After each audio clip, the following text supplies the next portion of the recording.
চলুন আজকে আবার আপনাদেরকে সাউথে নিয়ে যাই। সাউথের আরও দুটি পপুলার রেসিপি আপনাদের সঙ্গে শেয়ার করব। চলুন রান্নাটা স্টার্ট করি।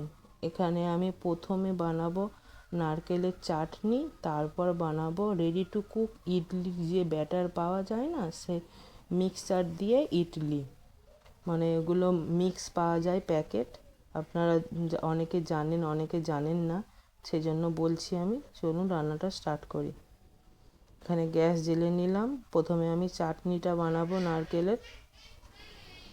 প্রথমে কড়াইয়ে সাদা তেল দিয়ে গোটা জিরে দিলাম 1 চামচ, 1 চামচ সর্ষে দিলাম, কালো সর্ষে। এখানে বাদাম দিলাম কিছুটা, আর কারি পাতা দিলাম, আর 1 ইঞ্চ আদা দিয়েছি আমি।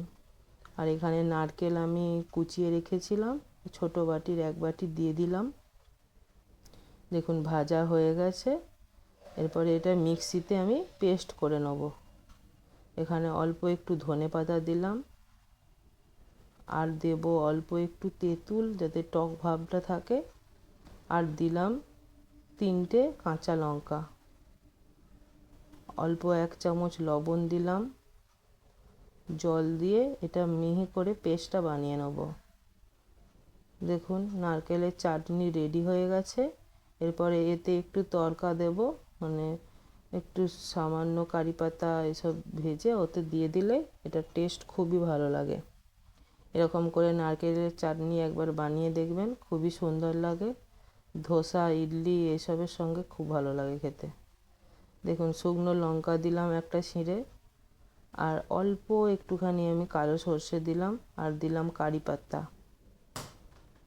এগুলো এরপরে ওই পেস্টটার উপরে দিয়ে দিলাম।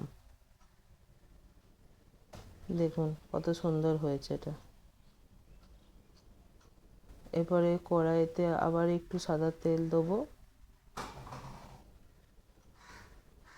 তাতে 1 চামচ দেবো সর্ষে, আর 1 চামচ দেবো গোটা জিরে। আর এবারে সবজি একটু কুচিয়ে রেখেছিলাম, পেঁয়াজ, গাজর আর বিনস, সেগুলো দিয়ে দিলাম। 1 চামচ দিলাম লবণ, আর 1/2 চামচ দিলাম লঙ্কা গুঁড়ো, আর 1 চামচ নয়, এটা একটু 1 বাটির মতো আমি ধনেপাতা কুচি দিলাম। আর এখানে আমি মিক্সচারটা আগে থেকে রেডি করে রেখেছিলাম, সেটা দিয়ে দিলাম। এটা হচ্ছে ইডলির মিক্সচার। ওই 2 বাটি ইডলি, তার সঙ্গে 1 বাটি আমি টক দই দিয়ে এটা মিক্স করে রেখেছিলাম, ওটা ওর সঙ্গে মিশিয়ে দিলাম। এরপরে একটা এরকম এই মেশিনটা, এইটা লাগবে, মানে প্রেসার কুকার কড়াই যাতেই করেন তাতে এই জিনিসটা লাগবে। এতে একটু সাদা তেল ব্রাশ করে এরপরে এই মিক্সারগুলো দিয়ে দিচ্ছি। দিয়ে এরপরে প্রেসার কুকারে এটা 10 থেকে 15 মিনিট খুব কম আঁচে কুক করলেই হয়ে যাবে। দেখুন এরকম করে আমি সবগুলো, আমার 4টে থাক আছে, 4টে থাকে আমি দিয়ে দিলাম। দিয়ে এরপরে এটা এঁটে দিলাম এটা। হ্যাঁ, এরপরে এটাকে প্রেসার কুকারে দিয়ে দেবো। প্রেসার কুকারে অল্প জল দিয়ে রেখেছি, আর অল্প একটা ছোট্ট আমি দিয়ে রেখেছি লেবু। দেখুন হয়ে গেছে 15 মিনিট। দেখুন কত সুন্দর ফুলে উঠেছে। ঢাকা দিয়ে এটাকে এরকম করেই করবেন আপনারা। প্রেসার কুকার আঁটার কোনো দরকার নেই, এরকম হালকা করে ঢাকা দিয়ে রাখলেই হবে। দেখুন কত সুন্দর এগুলো উঠে আসছে, কোনো একটাও চিটে যায়নি, সবগুলোই কত সুন্দর, একটুখানি হালকা দিলেই উঠে চলে আসছে। আমার হয়ে গেছে ইডলি। এরকম করে একবার ইডলি বানিয়ে দেখবেন, খুবই সুন্দর লাগে।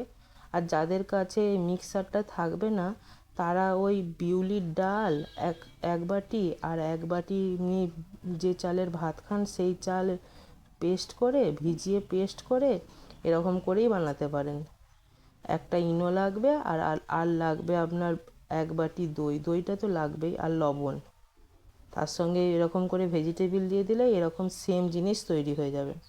দেখুন আমার ইডলি আর নারকেলের চাটনি রেডি। আর সাম্বার তো আগেই দেখিয়েছি আপনাদেরকে বানিয়ে। চলুন রান্নাটা এখানেই আজকে শেষ করলাম।